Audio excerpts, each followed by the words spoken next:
I would like to welcome you to the Krasno Global Event Series. It is great to see you here in the Mandela Auditorium of UNC Chapel Hill. And I would also like to welcome our large online audience on Zoom. This is a hybrid event. It is in person here in the Mandela Auditorium and online via Zoom. As the pandemic still has not been overcome here in the auditorium, please observe the appropriate caution. This is our last Krasno event this semester. I know this is rather sad, but the good news is there will be more Krasno events next year. It is a great pleasure to open our event on the future of the Western Alliance, the tension in Eastern Europe, and the complicated relations between the United States and the EU. Today, we will focus on the strategic and security dimension, but of course, we will also stray into politics and economics. I'm Klaus Larres. I'm the Richard M. Krasno Distinguished Professor of History and International Affairs here at UNC Chapel Hill. The Krasno Global Event Series has been running since 2012, so almost 10 years. We should celebrate our anniversary, I guess, and we are still going strong. As you know, the Krasno Event Series always deals with issues of global concern, both past and present. Today, we have three most knowledgeable special guests. Among the speakers is Markus Ziener, currently of the German Marshall Fund in Washington, D.C. There's also Carolyne Davidson of the National Defense University at Fort Bragg. And last but not least, there is Lieutenant General Michael Tucker of the US Army, who have all joined us today. Each of our speakers will enlighten us with his or her take on the current state of US and European security relations, the future of NATO, and how to deal with the crisis in Belarus and Ukraine. And they will all give a brief initial talk of something like 10 minutes. Then we will have a brief panel discussion here on stage. And then, as always, we will open it up to questions from you, the audience. If you wish to ask a question and you sit in the auditorium, then please just raise your hand and two of our excellent Krasno assistants will rush to you with a microphone and you can ask your question. If you are viewing us online, then please submit your questions in writing by making use of the Q&A function at the bottom of your Zoom screen. Two other Krasno assistants will select the questions and read them out aloud to everyone. There are usually so many interesting and provocative questions. Unfortunately, we cannot answer them all, but we will do our best. Please mention your name and your location when asking a question. Today, I notice there are many online viewers from the US and in particular also from continental Europe, not least from Germany and from the UK, Ireland, and indeed Northern Ireland. As always, we are videotaping our event today, and within a few days, you will be able to view it on our famous YouTube channel. That is youtube.com/KrasnoUNC. We also have a mailing list.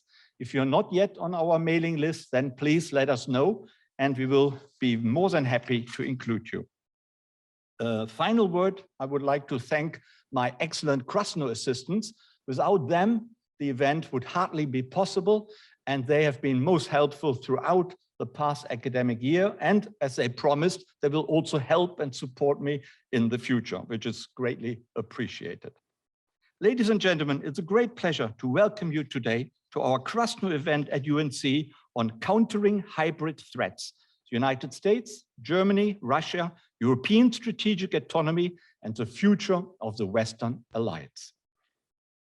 It is my distinct pleasure to hand over to our first speaker, Professor Markus Ziener. Markus and I go back quite a few years, I believe, when we were both based in Washington, D.C., and Markus was a Washington correspondent of the German business newspaper Handelsblatt. I think we met at a very nice luncheon after a drink or two. Right now, Markus is a professor of journalism at the University of Applied Sciences for Media, Communication, and Economics in Berlin. And currently, he also is a senior fellow at the German Marshall Fund in Washington, D.C. Markus hardly ever sleeps, as he is also the global affairs correspondent for the newspaper The Straits Times in Singapore and a regular contributor to the Neue Zürcher Zeitung and to Deutschlandradio. By trade, Markus Ziener is a professional journalist. As mentioned, he was Washington bureau chief of the business paper Handelsblatt, and prior to this, he worked as a field reporter covering the wars in Afghanistan and Iraq. Markus has also served as a correspondent in Moscow in Eastern Europe, and for a couple of years, he was foreign editor of the Financial Times Germany. Earlier in his career, he also spent some time at Duke University on a German Marshall Fellowship for Foreign Journalists, so he knows North Carolina well. Today, Markus Ziener will talk about the current relations with Russia and also China, and above all, he will talk about the current state of transatlantic security relations. Markus, over to you.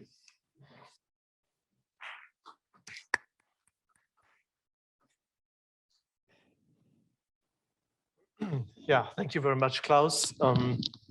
I wasn't really sure whether I could mention that I was at Duke University at some point in my life, because the Uber driver who brought me here said to me when we entered Chapel Hill, "Now you're in enemy territory," because I told him that I was at Duke, so I'm happy you mentioned that. So I'm free to say that here. Yeah, let me begin with the quote, which is almost to the day 10 years old, but I think it hasn't really lost much of its. Well, it's still remarkable, and I think it's something we shall still think of. It was said by Radek Sikorski. He used to be the Minister of Foreign Affairs of Poland, and he said it in 2011. And maybe you've heard that quote because it's very famous. He said, "I fear German power less than I am beginning to fear German inactivity." Such a quote coming from a Polish foreign minister is absolutely remarkable, and it's really worth mentioning, because if you look into the history, how much Poland has suffered from Germany, it's not something that is really to be expected. Now, why did he say that? That was at the height of the Euro crisis, and he was very much hoping that Germany would be in a position at that time to keep the Euro and the Eurozone together. And I think that this remark, saying, well, Germany, do something, get your act together and act. This is true for today as well. And I will try to explain a little why I think that this is so important right now. Germany has had elections a couple of weeks ago. We're still in the process of getting together and forming a new government. We can talk a little more in detail about that, because it's a complicated thing. We have three parties that have never formed a government on the federal level together. It's the Green Party, the Liberal Party, and the Social Democrats. And they have to figure out a number of things. We're hoping to see a new government being in place at some point in December. But the landscape, the foreign policy landscape this new government is facing is, I think, a distinctly different one than the previous government under Angela Merkel, when she came into office for the first time, that was in 2005, was facing. At that time, we still thought that Russia is, if not friendly, but then more or less a neutral neighbor. We did not see the Chinese challenge as stark as we see it today, and the United States was also in a completely different situation domestically. Now, let me point out a couple of things here. The new Minister of Foreign Affairs could probably be somebody from the Green Party. The Green Party is well known for its emphasis on human rights, and they want to make this also a trademark when it comes to foreign policy, which is, on the one hand, a good thing, because being clear and having a clear compass when it comes to human rights with regard to Russia and China, I think is very helpful. On the other hand, if you do that as a foreign minister of a country that is deeply intertwined economically, like Germany with China, that's probably a big challenge. I really wonder how this is going to play out if a foreign minister of the Green Party then meets Herbert Diess, he's the CEO of Volkswagen, and tells him, well, you can't sell your cars anymore to China because we're not really happy with what's going on there. Volkswagen, just to give you a little bit of an orientation here, Volkswagen is selling more than 40%, up to 45% of its fleet in China or to China. So decoupling from China would basically mean for Volkswagen to slash jobs also in Germany. Will they be willing to do that? I doubt it. China is a challenge on many fronts, not only when it comes to economics. We all know that there's and probably Mike can talk a little more, and Carolyne, about that. It's considered to be a pacing threat, which means that it comes on many fronts. It's militarily, it's a big challenge. And it's not only like the Russians, the military and a energy threat, but it also has threats in terms of software, in terms of technology, in terms of a completely different attitude toward society. And I think this makes it so difficult to deal with. On the other hand, China is a country that is interested in being integrated into the global economy. They want to sell their products, which is basically a good thing because they are not interested, at least that's my understanding from talking to many people in Washington in the last couple of weeks. They're not really interested in destroying the market here. They want to sell. I mean, they want to impose their standards and they want to impose their norms. This is one thing, and that's something we can debate about. A little later. But it's one of the big differences, I think, if you compare that to Russia. Russia has proven to be to take over the role of a spoiler. It's if you look at what Russia had been doing the last couple of years from a German perspective, it has embraced parties like Die Linke, which is the far left party. It has embraced and rolled out basically the red carpet to parties like the AfD, which is the far right party. They are congratulating people like Daniel Ortega in Nicaragua, winning a completely fake election, and they are friends with all the bad guys in the world. So in a sense, having been, and Klaus mentioned it, having been a correspondent in Russia and speaking Russian, I still really have trouble understanding why this is really a good concept for a country or for a president to move his country forward. But it looks like this is the way it is. We can talk at length what was a tipping point for Russia to become this way. Some say, well, it was 2008, the war in Georgia, when Russia under Putin realized that they have to modernize the army because the war went badly actually for them. Others are saying, well, it came later with the Crimea and with the Ukraine on the brink of becoming a part of the Western, being associated with the European Union. So there are many possible tipping points. You can also have the assessment, a bleak assessment, and say, well, Putin from the very beginning had no real intention to align with the West. However, for Germany, that means that we are importing energy from Russia. Nord Stream 2, I think everybody knows how much trouble actually this pipeline has caused so far. Nord Stream 2 is important for Germany because we're doing two things. Germany is phasing out of nuclear energy. We will be having off the grid our last nuclear power plants next year, at the end of next year. We used to have about 30% of our power coming from nuclear energy. Currently, we are standing at 10%. We will be at 0 at the end of next year. And we are also phasing out coal. There's a lot of debate, when is this phasing out date going to take place? Is it 2035, 38, or is it going to be 2030 already? That depends on what the new coalition is going to negotiate. So we are phasing out of two our main energy sources, nuclear power and coal, and we somehow have to bridge the gap. So far, the gap that is created by the fact that we have about 40% of renewables in our energy mix, and the rest comes from fossil fuels. So from gas, from coal, from other things. So what do we do in the meantime until we have so much energy from renewables that we don't need to import fossil fuels? I think this is a big challenge, and this is why our perspective on the Nord Stream 2 pipeline,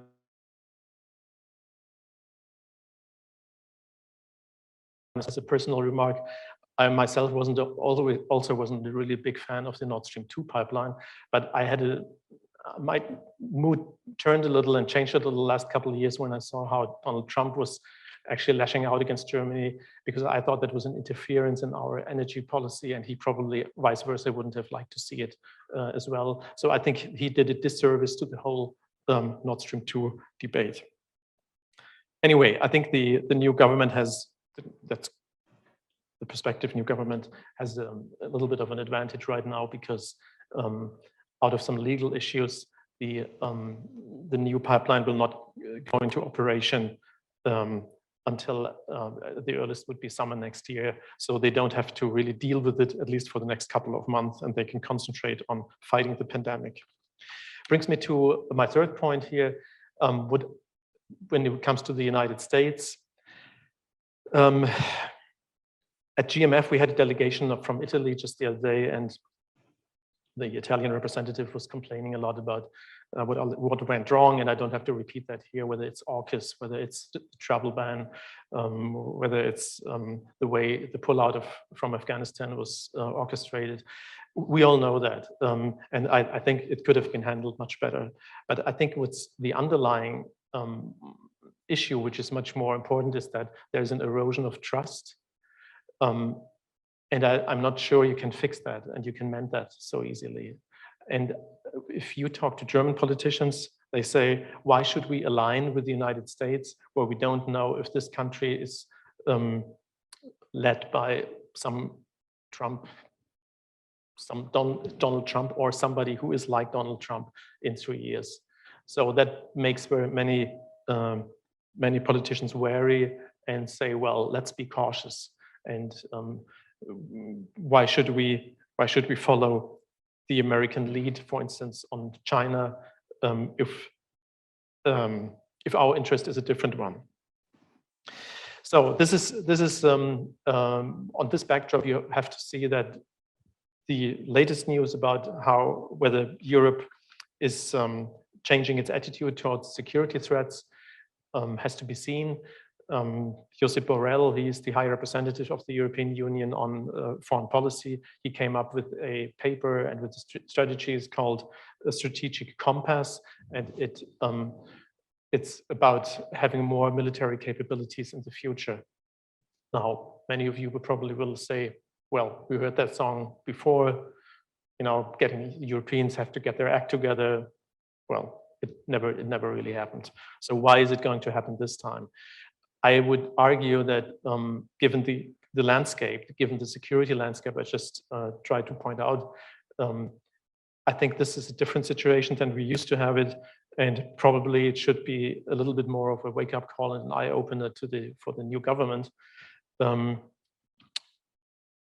And we have the Green Party, which is also, you have to remember, it's coming from a peace movement, but at the same time, it was the red-green government that was saying, well, we have to do something about Kosovo in former Yugoslavia, and also we're going to support the Americans in the war in Afghanistan. So that was done by a red-green government. So I wouldn't rule out that even the new government would actually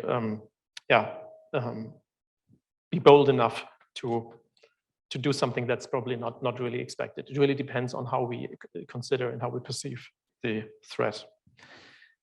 With this, I would stop here. And thank you very much. Thank you very much for this very insightful overview. Let me ask you some quick 2 follow-up questions, if I may. First of all, the new German government. Do you expect a new German foreign policy towards Russia and China in the near future, or do you think it will just be the continuation of the policy pursued by Angela Merkel? Well, as I said, if somebody from the Green Party is taking over the foreign ministry, then definitely you will see a different tack in terms of what is important. Do we see a more values-based foreign policy? Probably. The question is it possible to follow through, or will this be something that's rhetoric only? And if you should make the comparison with Angela Merkel, she kept the portfolios of Russia and China and the United States, all three of them, very close to her heart, and she didn't let interfere too much the foreign ministry in that. So I could imagine that Olaf Scholz is also somebody who would say, well, this is something that belongs to the chancellery. We'll see. It depends really on who's going to become the post. Okay, thanks very much. So there's a good chance that German foreign policy will continue along well-trodden, stable lines. Yeah, I mean, you know, Germany is well known for being kind of boring because nothing's really happening. You know, we were voted for Angela Merkel so many times. She was in power now for 16 years. We had a Chancellor Helmut Kohl who was in power for 16 years. So you might think that that's not very exciting. I mean, on the other hand, it's probably, if you compare that also to the United States, probably sometimes it's good to not be too exciting. Thank you. What about Europe and the United States? Do you think the Europeans are a little fed up with the US because of Trump, but also Biden has perhaps not fulfilled his pro-European credentials, which he was given right at the beginning and during the election campaign? So will Europe move into a more independent direction? I think there's a lot of disappointment with Joe Biden, and I mentioned a couple of points why that is. I mean, the travel ban could have been lifted much earlier. The tariffs on steel and aluminum could have been lifted much earlier. Why didn't that happen? I have no explanation for that. I mean, I myself was a frequent traveler to Afghanistan, and when I saw how this was done, I think the Americans could have consulted much closer with the Europeans. Although I have to say, I'm also criticizing the German government, but because I think they completely misjudged the whole situation in Afghanistan, and we had our intel as well, and we completely missed here. But yeah, I mean, it's this disappointment has to be kind of rectified or improved. I think the State Department is now in a better situation. They have more additions of European experts at the State Department. So I hope that things will improve over time. Right. Thanks very much indeed. To be continued.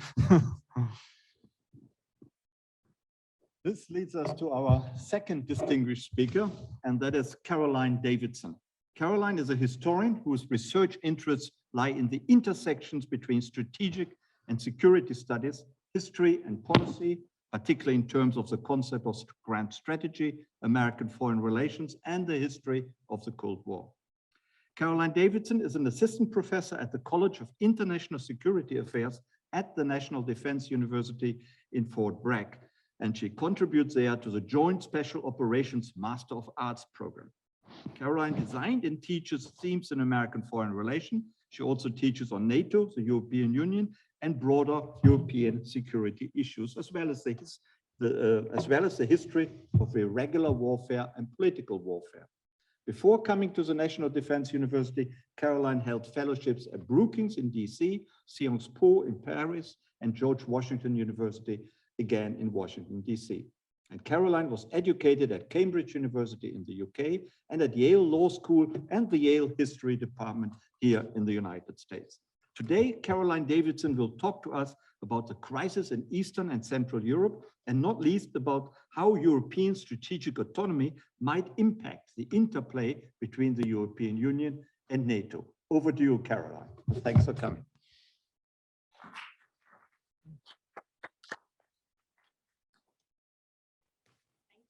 So much, Klaus. It's wonderful to be here. I was saying this is the first event I've done in person in I think 2 years.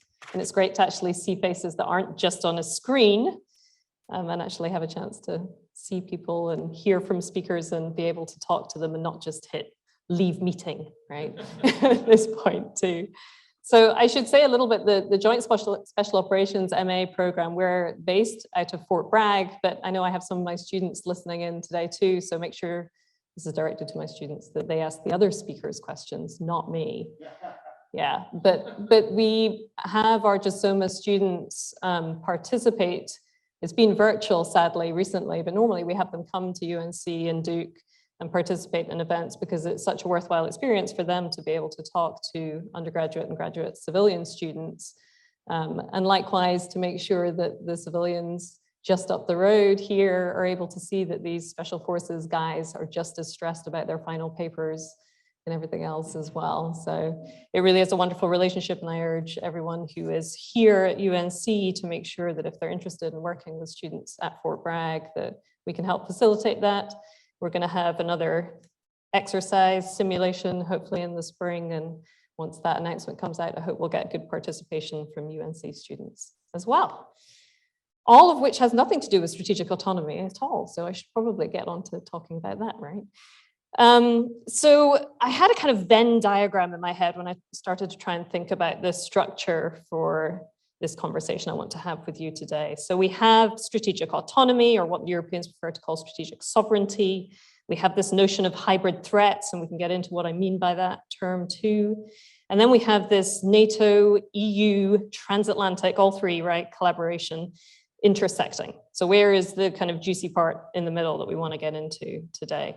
Lots of buzz phrases. The other buzz phrase that we can certainly discuss further for those interested is this term irregular warfare, which the US military is currently defining as a struggle. No longer, they got rid of the word violent, right? Just struggle among state and non-state actors to influence populations and affect legitimacy.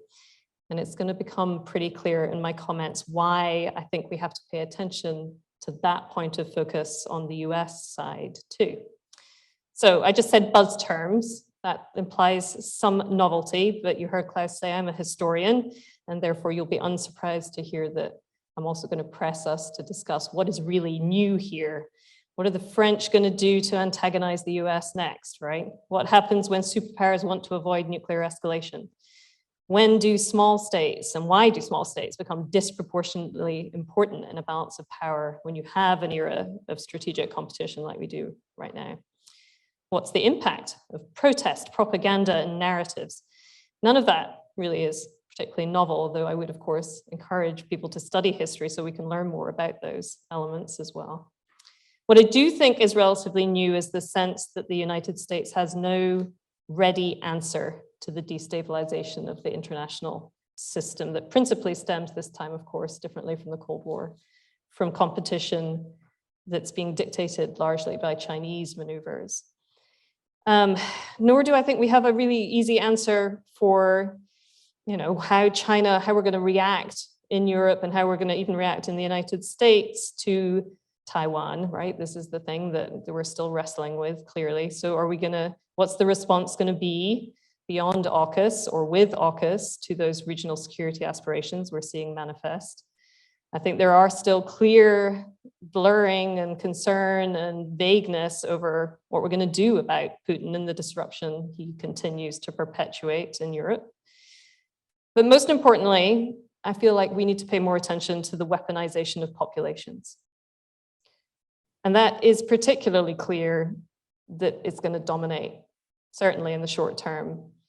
That's happening through irregular, it's happening through hybrid means, and it's creating clear vulnerabilities that both the US and the Transatlantic Alliance are struggling to comprehend and to resolve with any degree of coherence.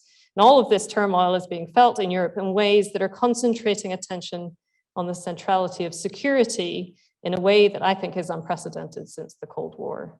So I would back up what we just heard in terms of, I think there's an opportunity here for us to do better.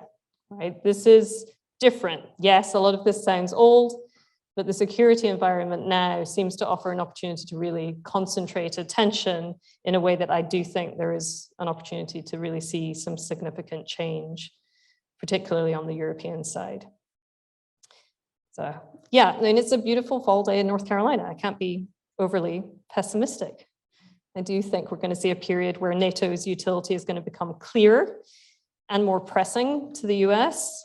And I do think we're going to see that leading to something that we're currently terming strategic autonomy.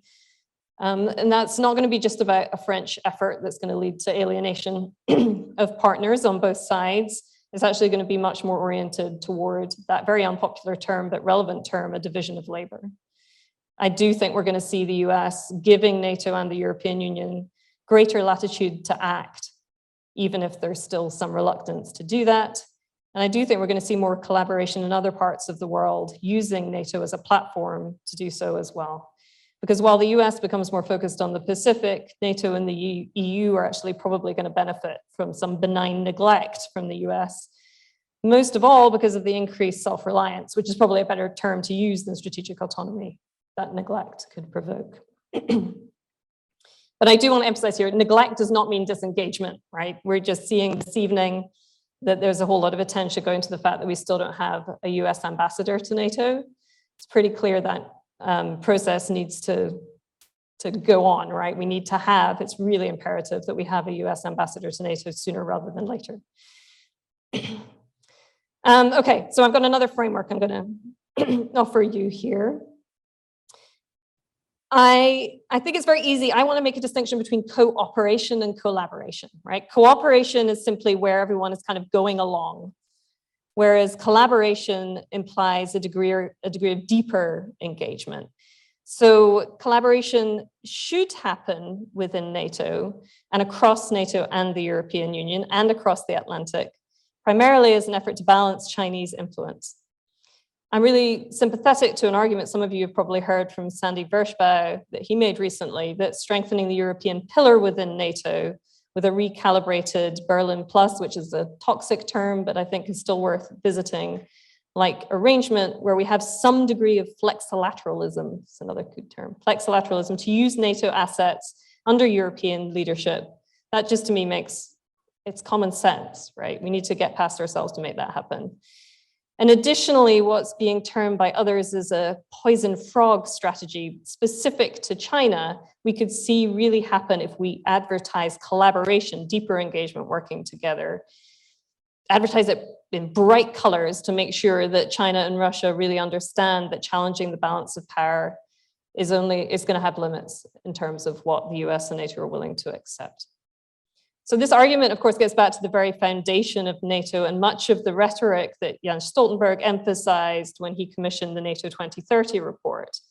The reality is that NATO was designed to be a political values-based alliance before the Korean War refocused the organization on military capacity.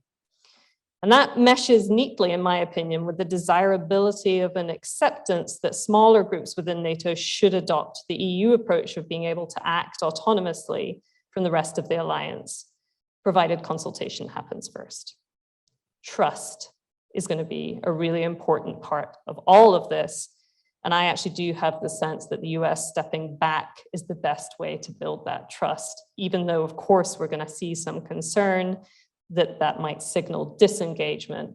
It's just something that's going to have to be rebuilt all over time.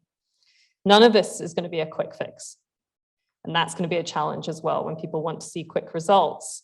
NATO's challenge is managing the complexity of great power competition as a long-term endemic characteristic of the alliance's strategic environment, which is going to bring me to my next and final key idea, which is the importance of something I term strategic resilience. So this isn't just about infrastructure, although that is very important.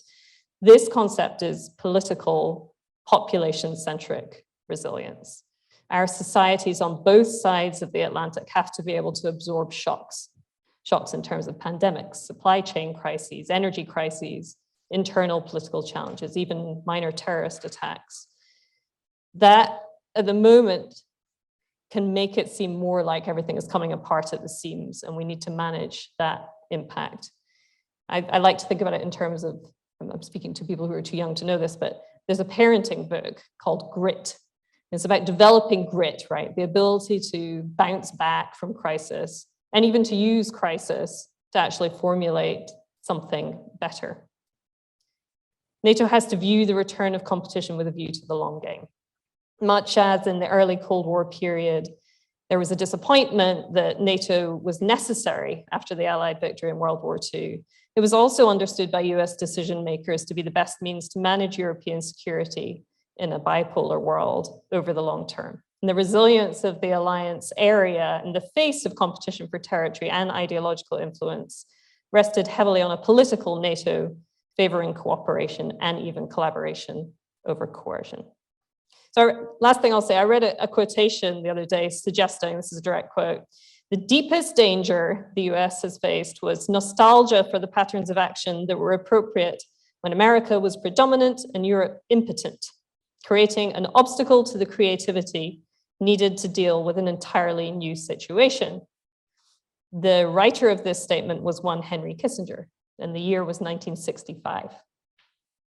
It's quite extraordinary, really, that the US still finds itself struggling to recalibrate its relationship with Europe in a way that acknowledges European potential. But I believe we've found, as we move into 2022 with a new national security strategy coming, a new NATO strategic concept coming, the European strategic compass, there's an opportunity here to really realign our strategies in an effective way. Thank you. Thank you very much. This was most interesting. Let me ask you, you talked a lot about NATO. Do you think NATO is in crisis? Is there a future for NATO, or should we just get rid of it? So I did a panel back in May with several NATO country members, military officers. And that was one of the questions the Dutch liaison officer actually said, what is the point anymore in NATO, which probably made him very popular back home. I think, paraphrasing Churchill, NATO is our best option at this point. Our worst option in some ways, but really the best thing that we have. I think NATO has to be the main platform that we really use moving forward to improve the situation with so much uncertainty and so much, frankly, unpredictability about what's going to happen next. I think, much like the Harmel report, the NATO 2030 report is going to lead to a degree of political reckoning, right? That we have to get over some of these petty issues to be able to present a united front, because it's even more important that that united front in the face of efforts to disrupt the alliance is made clear. And what I think is going to be interesting to see if in some of those recommendations in the NATO 2030 report are included in the strategic concept, are quite concrete, detailed recommendations there that, we've got to get past single nations blocking progress in NATO, the bilateral disputes that end up manifesting in the alliance that really are unhelpful to the alliance as a whole. The idea that we're going to have a democracy index almost within NATO, where there's an annual democracy report to kind of name and shame states within NATO, not the EU, states within NATO. We're looking at you, Turkey, right? In terms of, and the Hungarian elections coming up next year, of course, too, to really offer a political effort to make sure that democratic values at the heart of what NATO was supposed to represent for so long avoids any crisis that might kill the alliance off. Yeah. Thank you. But what about European strategic autonomy? Is that just a pipe dream? Should we just forget about it and focus on NATO, as the Baltic states and Poland and other Eastern European states want us to do, and forget about what the French have suggested? Yeah, I think, again, that you think about NATO 2030, it was in large part prompted by Macron's very famous statement now that NATO was brain dead. And that came in the wake of the fact that there was so much collaboration between Turkey and the United States and Syria, and NATO was out of the picture. So it's tough. Again, I sympathize with the idea that we've heard this before and it's all talk and no capabilities, and how is this actually going to happen? Again, I would emphasize what I said earlier, that I really think we're in a different environment, and there's a very different view right now that really offers a great opportunity for those actors in Europe that are convinced that we do need to have more self-reliance. And again, I think probably self-reliance is the better term to use here, that might lead to the United States trusting the European countries enough to step up their game when it comes to capabilities, and therefore being able to step up their game politically. One other quick thing I'll add, because I'm sure the Belarusian Polish crisis is going to come up, is I think it is very telling that that phone call from Angela Merkel is what seems to have turned the situation around. So Germany, traditionally, no, Germany wasn't going to push for strategic autonomy outside of NATO. And when they tried with Ostpolitik, the United States pretty quickly turned around and said, don't do that, right? So I think, again, if we see a situation where Merkel or new German government, or even Macron in some circumstances, is the one that solves issues or brings his good offices into a debate and a political crisis that ameliorates the situation, then we'll be in a better position. So is that autonomy? Not really strictly speaking, but it's certainly Europe being more comfortable taking the lead. And as that happens more, my hope would be that the United States embraces that. And gives the European countries more permission to do so without deferring to the United States first. And that is more autonomy. Right, thank you very much indeed. Much appreciated. Thank you.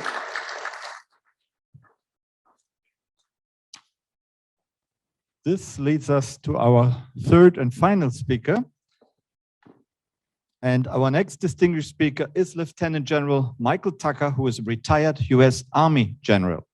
General Michael Tucker is a native North Carolinian from Charlotte. He joined the Army in 1972 as a private almost 50 years ago. Since then, he has served as a drill sergeant, a tank commander in combat, battalion commander, brigade commander, and Army School commander.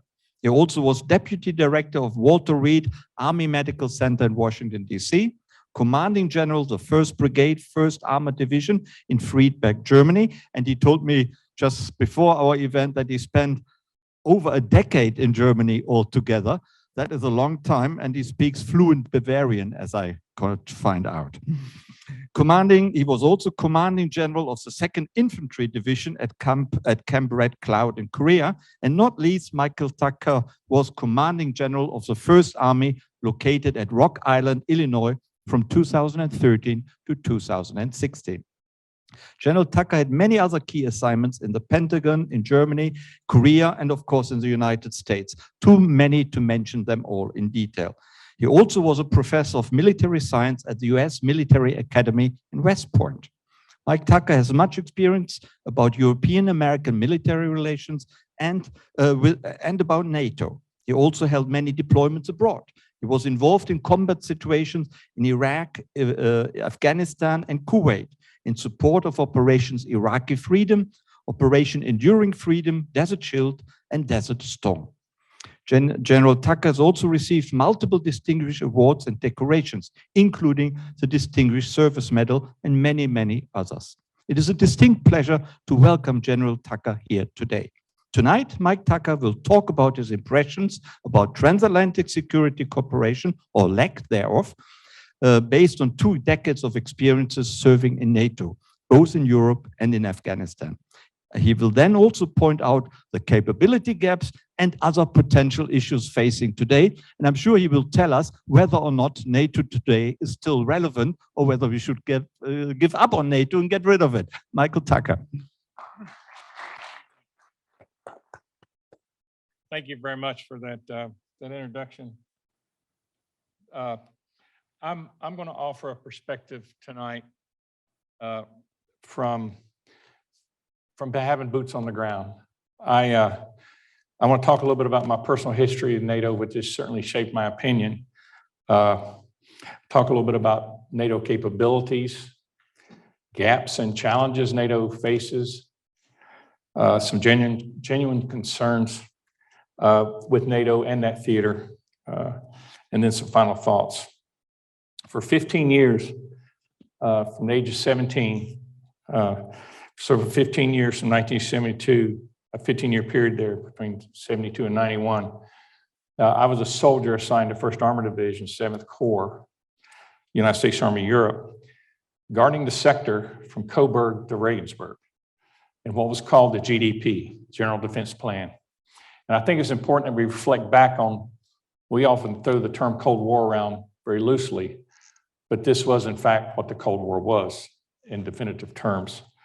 And just to put it in perspective for you, there was a code word that would come across the radio, usually around 2 a.m., and the word was Lariat Advance. If you run into someone who claims they were in the Cold War, if they don't know what Lariat Advance is, then I would challenge their credentials. Lariat Advance would put cold chills down your spine.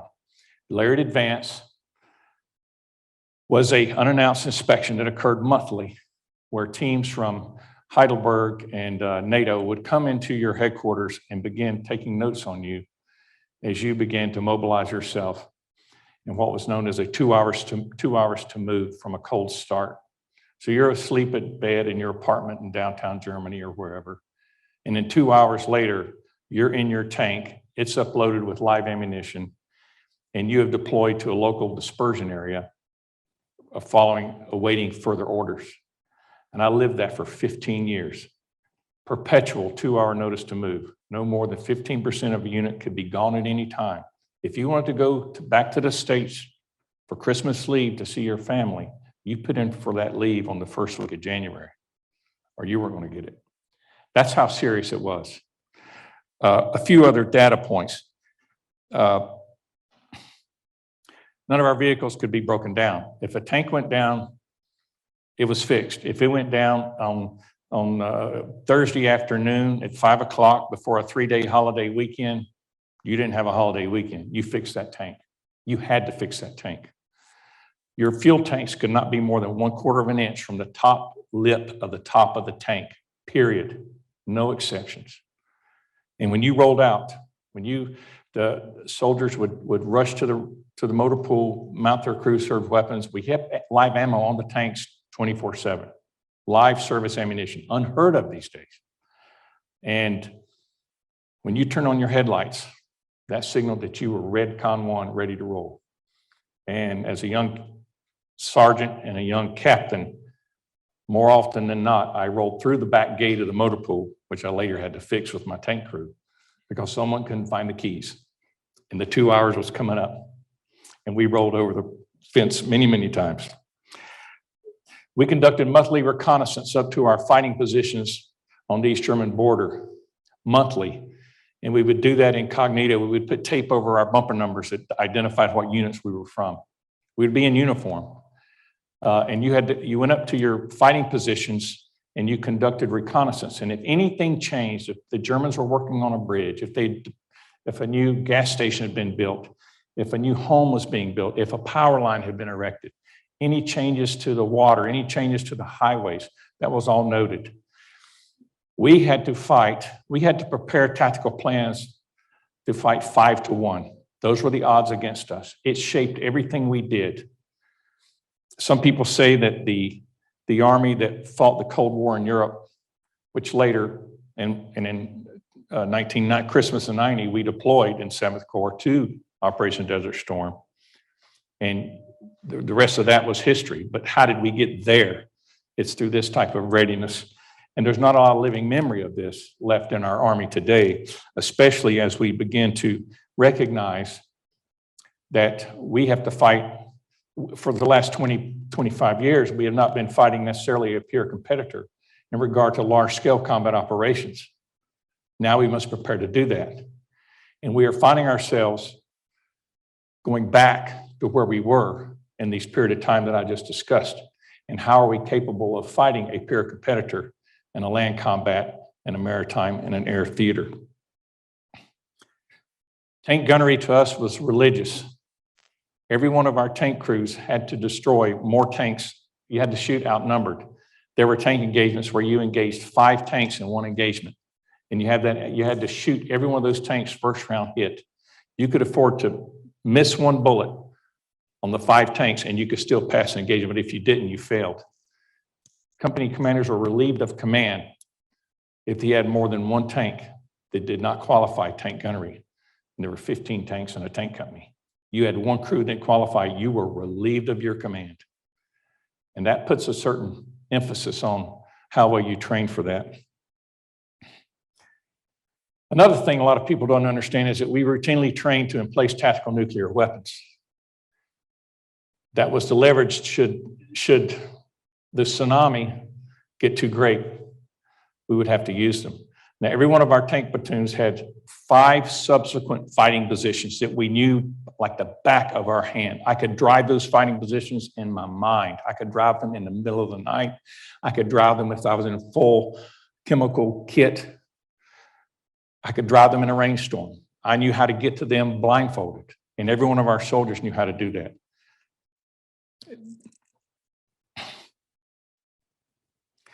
And so we would practice putting in tactical nuclear weapons. And I'll never forget, during exercises, another call over the radio, similar to what Laird Advance was on an alert, was Yorktown, Yorktown, Yorktown. And that meant the United States was going to detonate a tactical nuclear weapon. Unheard of these days. And there were certain procedures you had to take in order to protect yourself from a friendly, believe it or not, a friendly detonation of a tactical nuclear weapon. Now, being in a tank, I was a pretty good place, but there was a lot of different things you had to do in order to protect yourself from a detonation like that. But just to consider that that was part of our tactical agenda is awakening. I certainly hope we don't have to do that again. 2008 to 2009, I spent 16 months as the chief of operations at the International Security Assistance Forces in Kabul, Afghanistan. For 16 months, I was the chief operations. I approved every bomb that was dropped. I approved special operations that went on. I approved every major maneuver. And that's a whole nother story, as you can imagine, given the recent occurrences that happened over the last few months.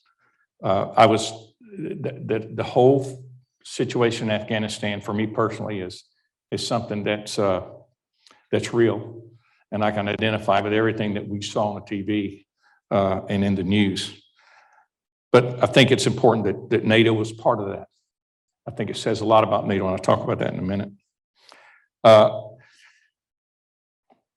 In 2005, I was a one-star, and we were reaching out to the Russians, excuse me. I called them Soviet Union for most of my adult life, but we reached out to the Russians, and on the anniversary of the U.S. soldiers shaking Russian soldier hands over the river Torgau, we had an exercise with the Russian army. And I went forward flew into Moscow, and we actually conducted a war game in their equivalent of the United States Military Academy at West Point. And I became best friends for at least a period of time with some high-ranking Russian generals. And we would get into conversations about the Cold War. And we would talk about where we were along the East German border. And there was one incident where the young majors were trying to talk about how we were going to maneuver through a certain area of Eastern Europe. And I said, I know that area. It's just south of Coburg, and it's full of carp ponds. The Germans have large farms that they raise carp in. And I said, you can't get tanks through there. And a Russian three-star named Popov was sitting right beside me. He said, you were there. And I said, I was right there, right outside the town of Bernau. And he said, I was right on the other side. And it was kind of a tense moment. And I said, I remember seeing you in my binoculars, General. You looked a lot younger then, to try to relieve the tension in the air. But to think now today with the relations we have with the Russians, to think that I was in Moscow drinking vodka with Russian generals, and I had an entire battalion task force of soldiers with me from Baumholder, where I was stationed at the time as Assistant Division Commander for 1st Armored Division. And it was like we were comrades our whole life together. And it's a shame that we can't get back to that. But Torgau was a very big exercise. We brought them into Germany, in fact. They flew in an IL-76. It landed at Ramstein. First time ever a Russian airplane had landed in Ramstein. I'll never forget, I was standing there waiting for them to open the door. It was such a ceremonious event. And it was hot. It was in July in Germany, and it was a hot, hot day in the 90s. And we didn't know which door they were going to come out of. Were they going to drop the ramp? Were they going to come out the front door? Well, they didn't know either, to be honest. And they were packed in there like sardines, and it was getting hot, hot, hot. And finally, the back ramp dropped down, and they all came out soaking wet. And later, I spoke to one of the soldiers were cadets from their military academy, and their instructors. And they said, nobody could decide which door we can get out. I don't know how well this war game's going to go if we can't figure out how to get out of this damn airplane. I'm on the tarmac with a U.S. Air Force colonel who's a command pilot. And as this airplane rolls to a stop, he's looking at it and he is appalled. He says, that thing is a flying anchor. I said, what do you mean? He said, look at it. I don't know much about airplanes. I know a lot about tanks, but I don't know much about airplanes. And it had rivets sticking out all over it. He said, those are like flying anchors. They cause air drag. It's a very inefficient airplane. And he looked at the tires And you know, tires have plies. You've heard of 4-ply tires, 6-ply tires. These tires had gone through just about all their plies, and they were almost inner tube sticking out. Now, where I come from, where my daddy comes from in eastern North Carolina, those are called maypops, because they may pop any minute. But it gave you, now you know darn well, they sent their best of the fleet because it was going to come under scrutiny. It was going to sit there parked for 2 weeks while we did this exercise up in Grafenbeer. And it was very, very interesting in how they go about doing their work. When we do military decision-making process, we take account for all specialties or functional areas. If I'm doing a mission analysis, I'm going to listen to my engineer, I'm going to listen to my chief of artillery, I'm going to listen to my aviation, I'm going to listen to my forward commanders, I'm going to listen to my space representative, my intelligence officer, so that I can build a more balanced plan, and they provide me estimates. One thing I noticed at Torgau with the Russian model, which is still in place today, is that the Russian, when in receipt of a higher order, a Russian commander will go in seclusion, sometimes up to 16 hours. And that Russian commander will write his plan. He'll have a large map, he'll have acetate on the map, and with marker pen, permanent marker pen, he will draw the graphics, he'll draw the battle plan, and they will hand write the order on the map. On the map. The order's written on the paper map. And then he signs it.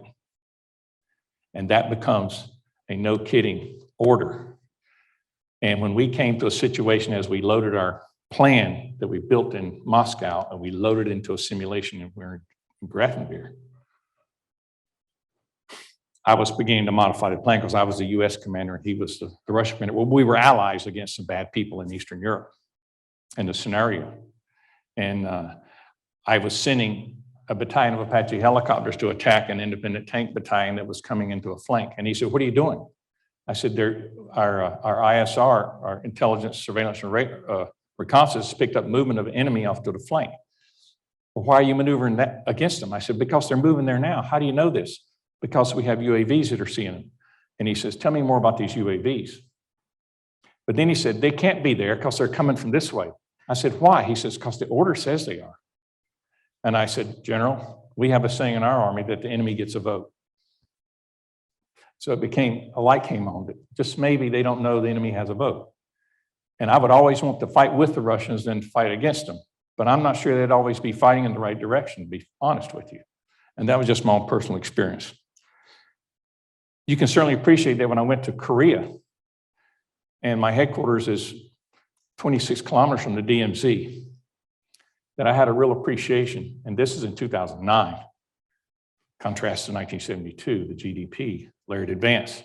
Here I am in Korea, and it was deja vu. I had no problem adjusting to the readiness requirements there in Korea. The problem I faced was the division I commanded hadn't been used to that because they had all been fighting counterinsurgency warfare and small wars in the Middle East. And so we had to bring the 2nd Infantry Division up to the standard that it needed to be if it's going to face a threat like we could potentially face from North Korea. So I spent 23 years serving in NATO and in Europe. Some things I learned in Afghanistan serving with NATO.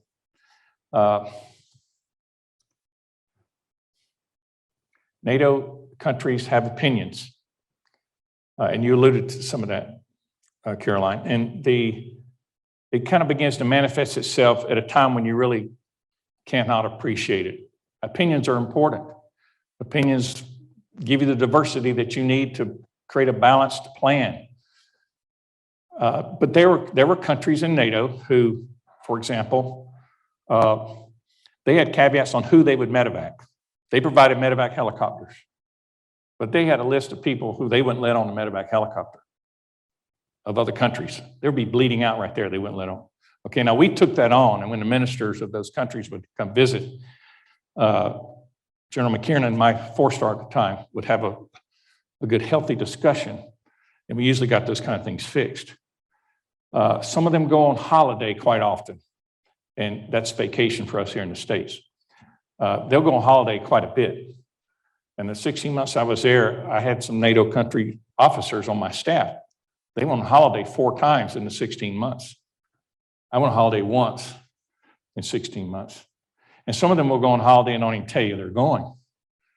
Like a medevac unit that was in the northeast corner of Afghanistan between Herat and Mazar Sharif. And they just left. And I had an incident in that sector on the Ring Road, and I needed medevac. And I go down to the Joint Operations Cell, big, kind of like this building, but much bigger, tiered with the big screens up here. I went to the medevac cell and I said, we got to get a medevac out there now. He said, sir, there's nobody there. I said, use this unit here. I'm not going to say the country, but I said, they got a medevac base right there. They got 6 helicopters right there right now. Not right now, they're on holiday. Well, who knows that? We just found out about an hour ago.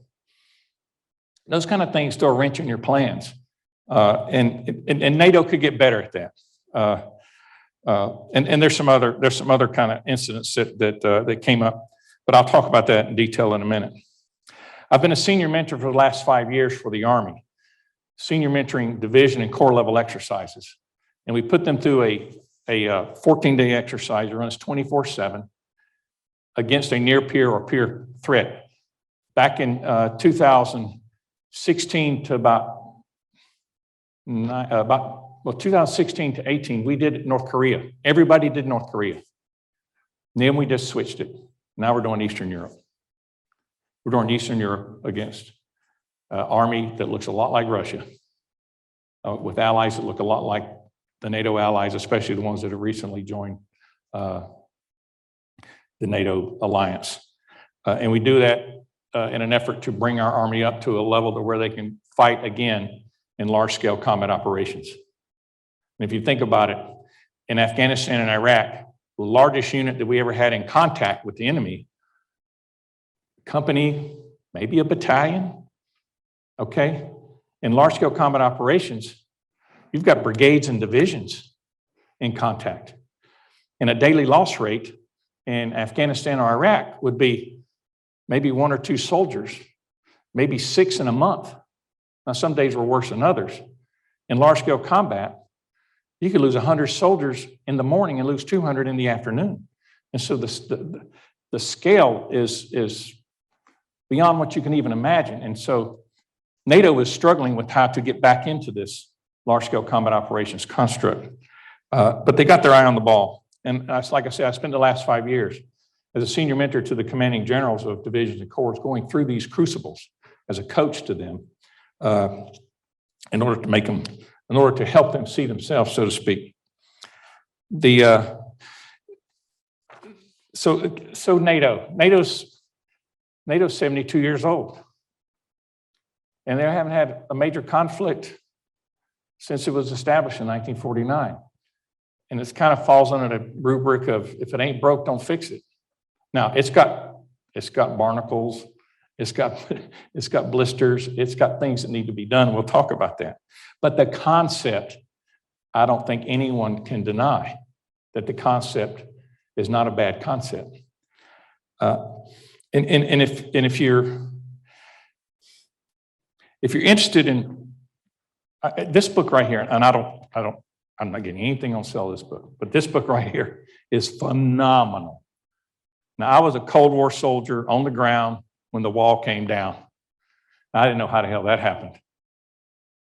This book tells me exactly what happened. And there were some great people from the UK, from France, from Germany, who helped guide our world through a tumultuous time.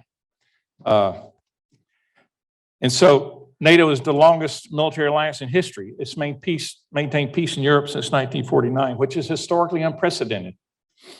There's 30 members in NATO, to include Northern Macedonia that was recently assessed. 7 of the 8 original Warsaw Pact nations are in NATO now. And by the way, Georgia has just made it known that they have designs to join, which will be really, really interesting to see if that comes about. There's a NATO reaction force. It's 40,000 troops. It rotates every 12 months from multi-nations in NATO, okay? And they have a sub-force of that, which is called very high readiness. When we suffered in the United States the 2001 Budget Control Act, we were through a lot of forces out of Germany. We removed 2 Armored Brigade combat teams, a 2-star division headquarters, a 3-star Corps headquarters, 2 tactical air fighter squadrons, and an Air Force 2-star headquarters. We went from 320,000 to 27,000. Let me say that again, 320,000 to 27,000. I used to say in the Cold War, when you go down the Autobahn, you can go down any exit and you'd find a U.S. concern somewhere. And so that's certainly changed. We now just stood up, it's reached full operational capability on 4 November. 5th Corps headquarters is now reestablished in Poland, right outside of Warsaw. And it has a rear headquarters at Fort Knox, Kentucky. And so I think that with the NRF and the European Defense Initiatives that countered the 2011 Budget Control Act, we built these enhanced forward presence units, which are manned by the original 4 of the original members of NATO. Canadians are in Latvia, the Germans are in Lithuania, the UK is in Estonia, and the US is in Poland. And it's about a 4,500 man force, has a battalion battle group in each area, which is important. It's not a speed bump, but it's eyes forward with a level of vigilance similar to what we had back in the Cold War. And by the way, I spoke to a good friend of mine, Major General Matt Van Wagenen, who was the deputy commander of the 5th Corps. I talked to him in Poland as I was driving up here today because I wanted to get a dipstick on exactly where we're at now. And these things are in fact in place, and he's very proud of them. So there's a lot of good things about NATO. NATO stood with us after 9/11. They stood by us, and they actually instituted Article 5, which means a threat against anyone is a threat against all. And they came with us to Afghanistan. In fact, took over the headquarters in 2003. I was a proud member of that staff. There's some challenges. I mentioned some of them. NATO is not prepared necessarily for hybrid threats. I'm sure we'll have a discussion about that.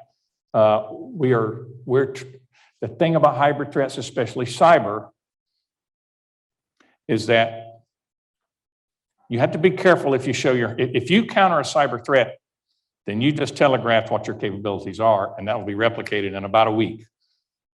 And so you have to understand that within the business of cyber, you have to be more proactive, not necessarily reactive, without showing your hand. So you got to kind of play with your cards close to your chest. But there's a lot of activity going on in NATO right now to do that. I don't need to run you through the indiscretions of Russia of late. I'm sure we're all familiar with that, but we could talk about them if you want. And General, you're taking away all of our questions, and I'll stop right there. Right. And we can go to questions. Before you sit down, let me ask you a question about Afghanistan, the withdrawal from Afghanistan. You were active in Afghanistan. What impression did you have? Was it necessary? Was it necessary the way it was done? How did you view it? Did it damage American credibility around the world, militarily wise? Well, what you see depends on where you sit. And I don't know if there was a good way to get out of Afghanistan, to be honest with you. We thought the opportunity was there. We thought we had set in the right conditions to allow for a peaceful and orderly withdrawal. The fact that the Afghan army and the Afghan National Security Forces collapsed, we didn't predict that. We had trained them. We had equipped them. We provided them everything they needed, but we had no idea that they would be out at their outposts and unable to get ammunition. We had provided them ammunition. They were unable to get fuel. We had provided them fuel. And so there were a lot of problems within the Afghan government of corruption that prevented those things getting to the people that needed it when they needed it the most. And so some of them collapsed. And I don't know. I don't know if there's a clean way to get out of there. Do you think it has damaged American credibility? I don't think so. I don't think so. I would gladly challenge any other country to go in there and do what we tried to do. The Soviets tried. They lost twice as many soldiers as we did. And they didn't have a good outcome. But we left on our own terms. We said we're leaving, and we left. Thank you very much. Can I ask our panelists to take place over there in these nice armchairs? And I will ask one or two questions before we open it up to questions from the audience. Thank you for all of you for coming today. And we talked a lot about European-American relations and NATO. So a more general question to all of you before we then turn to the audience. Is there a crisis, a serious crisis in NATO and in transatlantic relations? And if so, what should be done to improve relations much faster than it looks at the moment? Markus, would you like to begin? Well, I mean, Afghanistan was one point that is definitely a big concern because the way the pullout was orchestrated, we talked a little about that, but also the fact that, I mean, I agree with you that after 20 years, you have to make an assessment whether this engagement still makes sense or not. No doubt about that. But I think you could have done it differently. I mean, for instance, this is actually criticism more pointed at the German government. We kind of dismantled all of our infrastructure in Afghanistan, and only then we said to the locals, okay, and now try to apply for a visa to get to Germany. I mean, this is just the wrong order. I mean, you have to do it just the other way around. And if somebody is sitting, and again, I've been to Afghanistan many times, if somebody is sitting in Kunduz in the north, and he has to go to Kabul to file his application for getting a visa, I mean, this is not like going on an Amtrak, going from Washington to New York. And you had to cross Taliban-controlled territory, and I mean, this was just not doable this way. This is one thing. So you can, I think we could talk at length about what went wrong, the way it was done. I think that the underlying question is, if you look at NATO, I mean, since the end of the Cold War, this organization has struggled with finding its footing again. Why to justify why it's there, and probably without the situation with Russia, NATO would still be in a situation where it's struggling with finding its purpose. When Donald Trump was talking about whether it makes sense for Americans or others to fight for Montenegro, you remember this remark he did. You might think this was just a minor side remark, but I think that had a huge impact, because Article 5 means that if any member of the NATO countries is attacked, all the others jump in and help. And if this, even if it's an illusion, but if this illusion is damaged, is severely damaged, then you give away a mainstay of NATO. So I wouldn't say it's brain dead, but I would say there's a lot that has to be fixed. And I think you mentioned about this value-based approach of NATO. I think that has to be stressed more and more, because it's not just a military organization. There's more to it, and I think we have to emphasize that. How serious is the crisis at the eastern border, both Belarus and Ukraine, above all? Well, last year I was in Ukraine, and I was doing a report on the situation along the border of this region that's controlled by the separatists. I wouldn't say that there is an imminent threat. Sometimes it's played up by interested factions on both sides, so you have to be very cautious at this point. But I think if we talk about the situation on the Ukrainian border, it's not so much that I would be afraid that the Russians would attack Ukraine. Also, this is something that's debated right now, but I don't believe that. It's more that for Ukraine, it's a huge disadvantage, because many people living in this area are leaving this area. Mm-hmm. So you go into a almost deserted area, or only pensioners, old people are living there. Everybody who's young is leaving on that border region, which is for Ukraine quite something. And I think that so there's a lot of tension going on. Is a splitting up of Ukraine just a question of time? To a certain degree, I think the attacking Ukraine on two fronts, taking away the Crimea and at the same time supporting the invasion in eastern Ukraine, has done a lot to increase nationalist movements and national identity. And I don't mean this in a negative way, but if you go through Kiev, I mean, and you see how people talk about Ukraine, that there wasn't really much of an identity of Ukraine before. And now, since 2014, I mean, there's a lot, people are, all of a sudden, they're all Ukrainians, and they find something, why Ukraine is better, why you have to talk in the Ukrainian language, speak the Ukrainian language, so there's a lot of things that is probably not really what Putin had in mind when he was doing what he did. So in a sense, I don't see Ukraine disintegrating. They have a lot of other problems economically in this in particular, but I don't see that Ukraine all of a sudden believes that they are doubting their Eastern Ukraine, the Donbas region, is not likely to split up. Well, I mean, the Donbas is already under control of separatists. Exactly. Luhansk as well.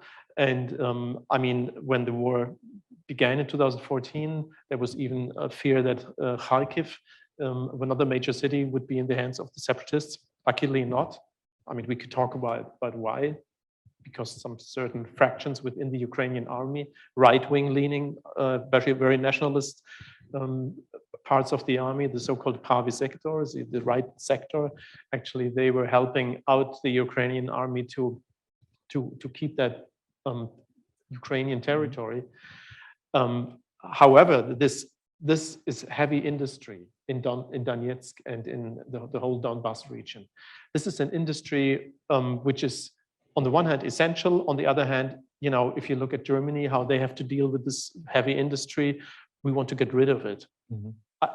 I'm not saying that it's good for Ukraine, they don't have it anymore, but sooner or later, this is not an industry where you have a lot of future with. So now the Russians have to deal with it.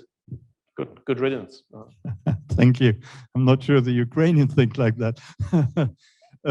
You're a historian, Carolyne. So why are we still at loggerheads with Russia? After the end of the Cold War, the disintegration of the Soviet Union in the 1990s, it looked not too bad.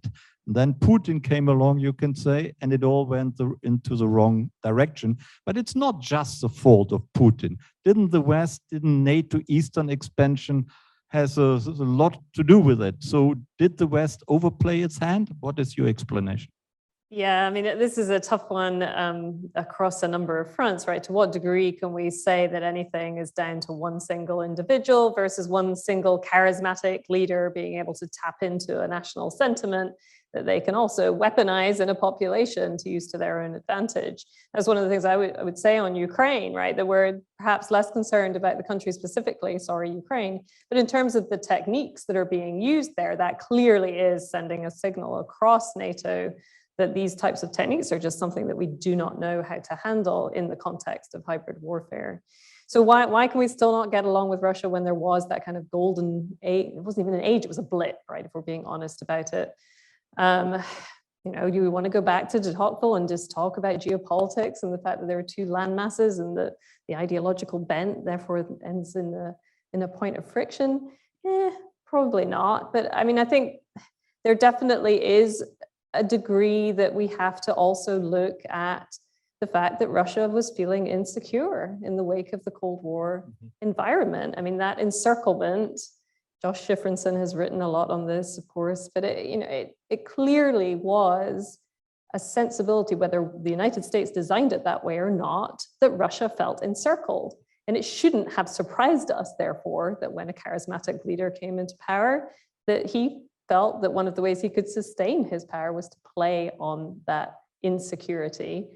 And then we see what manifests in Ukraine. So NATO expansion, Eastern expansion was wrong, essentially. No, I'm not going to say it was wrong. I think it was absolutely essential that those Warsaw Pact countries that you referenced earlier did become a part of NATO. Do I think we, the United States, should have made more effort perhaps to be conciliatory, or at least ensure that Russia had some sense that this wasn't antagonistic toward them, that we weren't just doing it, you know, to encircle them? Yeah, I mean, we should have been more careful. It should have happened more slowly, more incrementally. And certainly if, you know, the historical evidence is still a little unclear on this, but if promises were made to Yeltsin that we wouldn't do it, and then we went ahead and did it anyway, that is deeply problematic as well. But again, I think one of the things that was really striking about what you were saying is the post-Cold War, the immediate post-Cold War environment had so much potential risk for chaos.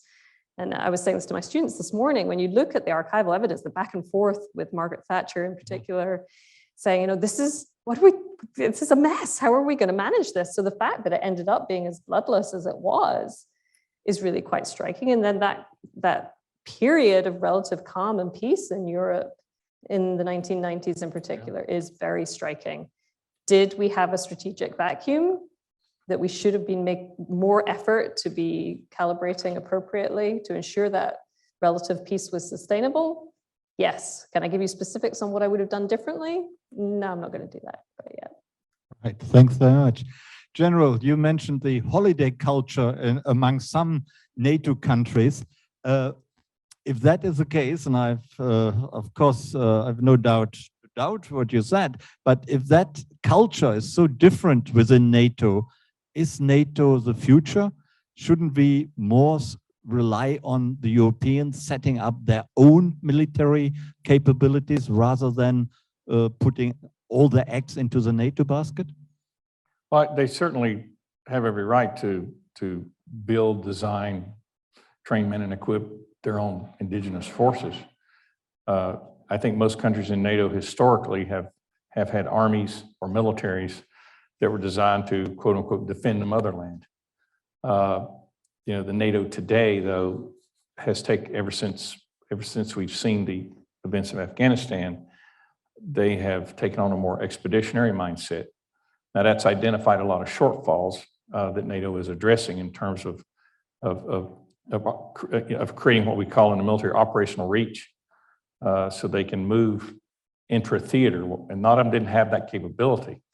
You know, we'll come help you in country X, but you got to get us there. And when you get us there, you got to feed us and fuel us and keep us armed with ammo. So the logistics tail usually falls to the burden, or has been in most recent decades, that to the U.S.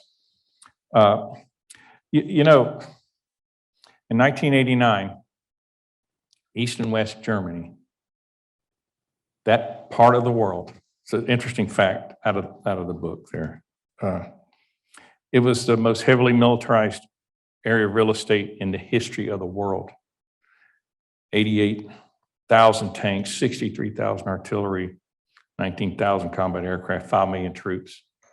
And to put it in contrast, at this peak of World War II, in the fall of 1944, that area in East and West Germany in 1989 had more than twice as many tanks in it than we did at the height of the Cold War. And to think that that never lit, and you can imagine it's just beyond reality of today, what that would have been like if it had ignited. And to the likes of great diplomats in that era. I mean, if you look at 1989 and 1992, the Berlin Wall came down. Didn't know that was going to happen. Germany unified, not a separate East Germany and a West Germany, not one in NATO, one in the Warsaw Pact, but unified Germany and in NATO. The collapse of the Soviet Union, the events that occurred in Bosnia and Kosovo. And oh, by the way, Saddam Hussein attacked from Iraq into Kuwait at the same time. And we dealt with that. We dealt with that. We dealt with that because of NATO. We dealt with that because we had smart diplomats. Well, I think they could learn from that today. you're optimistic that the lessons of the past can fortify us for the lessons. We of the should. present. Yeah. I'm a student and teacher of history. Thank Go you very history. much. We are running fast out of time. Let's ask for some questions from the audience. Let's start with the Mandela Auditorium. David Litt. Can you bring a microphone?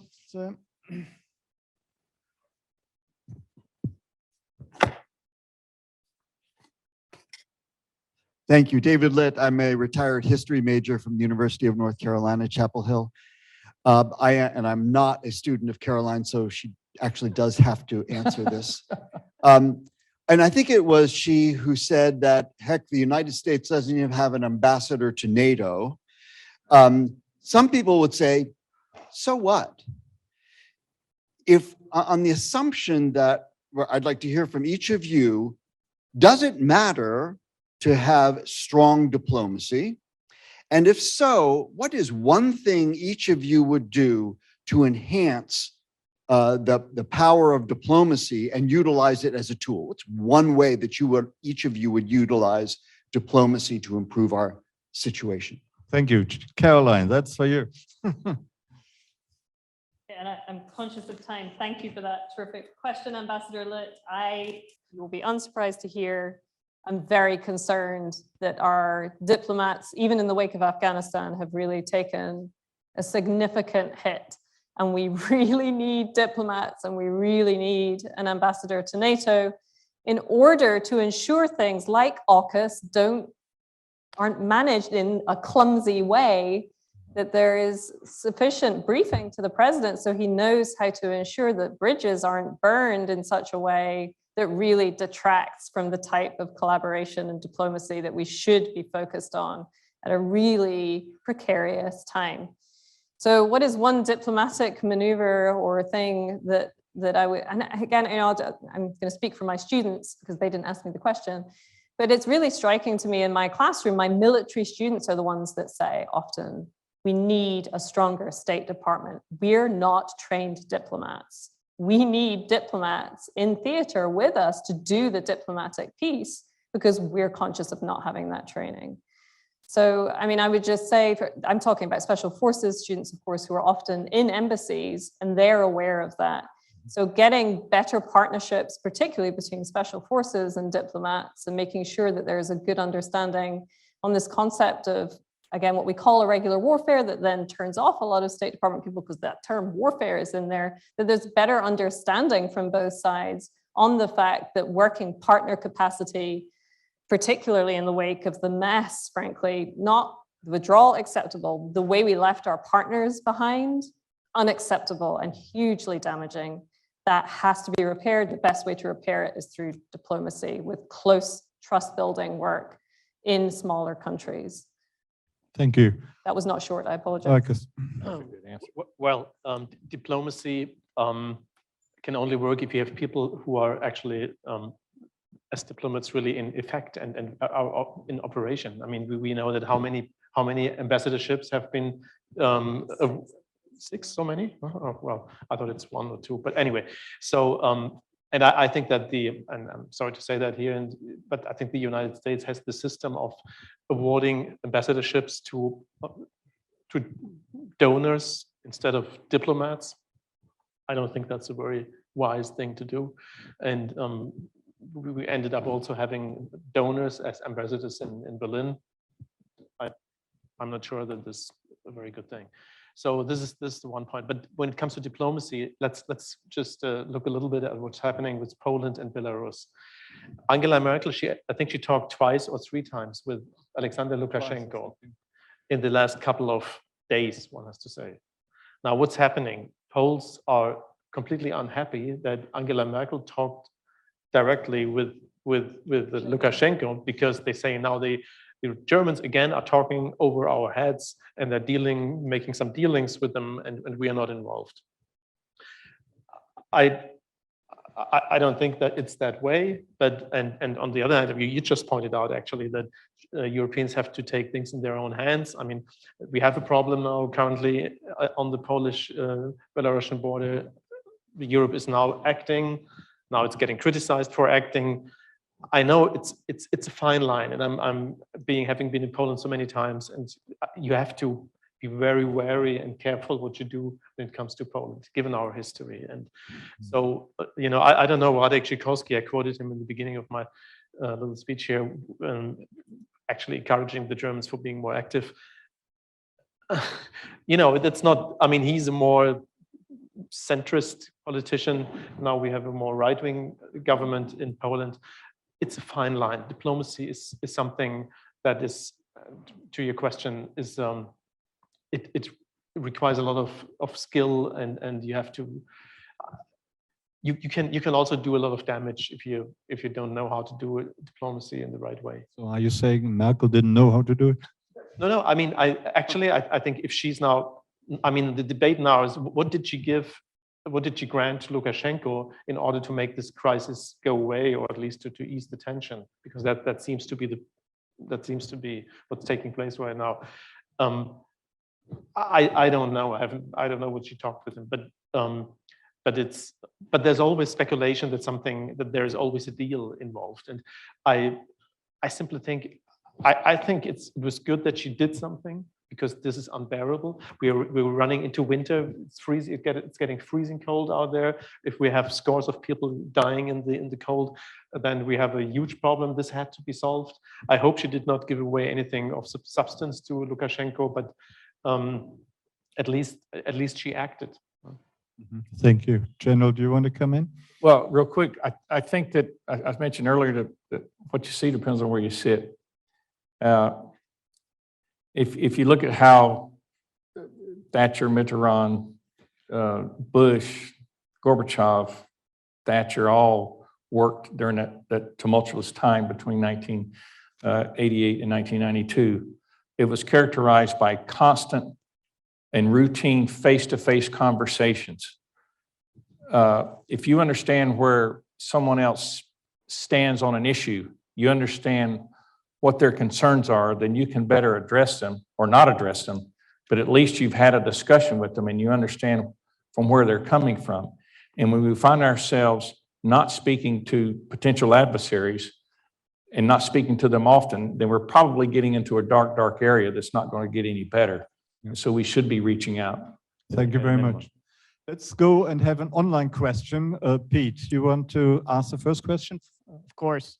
Thank you. We have a question from Stuart Kaplan. He's curious, if China attempts an invasion of Taiwan as a part of a long-term strategy, will Russia attempt a simultaneous invasion of Ukraine opportunistically?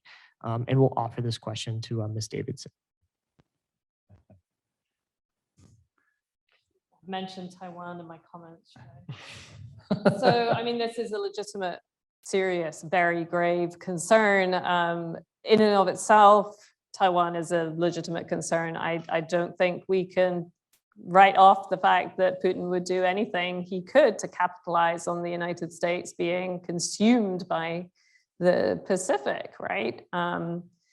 And that, I think, brings me back to the main argument I was trying to make in my original comments, that Europe has to recognize that the United States has the potential to be consumed by whatever happens in China.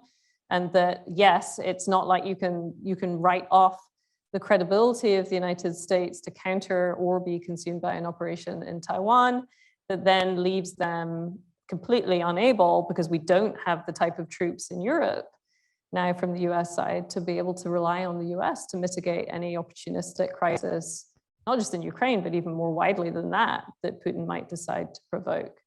And I think honestly, I think we have to plan for that scenario. And I would hope that NATO is planning for just such a scenario, frankly. Thank you. If Trump said that he couldn't see the point of coming to the aid of Montenegro, would the United States see the point of coming to the aid of Taiwan, or would they just protest and go to the United Nations and leave it at that?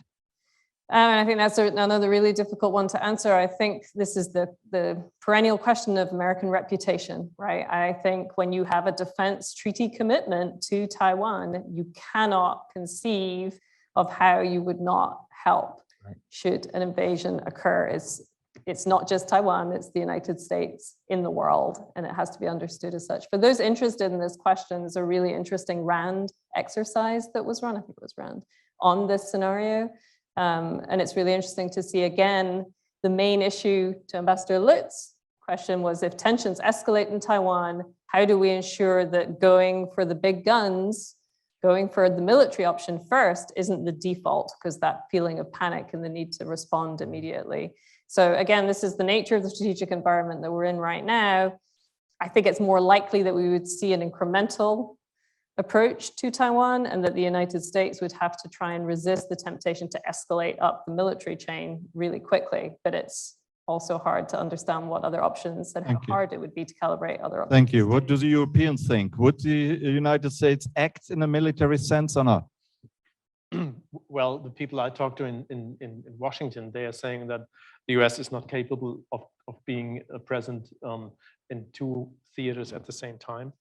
So if we take that serious, we have to do a lot actually to be capable of ourselves. Brings us back to this question of European autonomy, or European or strategic compass, which basically includes building up our own military capabilities. But building military capabilities is not something you can do overnight. I mean, this takes a long, long time. And if you think about how long, I mean, Europe, we have battle groups, 1,500 troops per unit. Have they ever been used? No. I mean, we have 18 battle groups, and none ever, they were in existence, or they're just on paper. Now the talk is about having a rapid deployment force of 5,000 troops. Well, I mean, this is small numbers, but even those small numbers, I'm not sure we can get that going. That's just one remark I wanted to make with regard to what's happening if the United States is not going to help Taiwan. One expert said, well, if the US is not delivering on this promise to help Taiwan, then you will see Japan and Korea going nuclear. And I just want to throw that in here. This is probably also something China doesn't want to see, by the way, so should be also be part of their reasoning. But in general, the Europeans believe Taiwan would be militarily supported. I'm not sure. You're not sure, all right. Chairman of the Joint Staff made that clear last week. Yep. Okay, thank you. Let's have another online question. Yes, we have a question from Scott Schwartz. He said the US relies on NATO, but what about a South Pacific alliance, specifically with India, Australia, as well as other Asian countries, to challenge Russia and China? Anyone who would like to take that?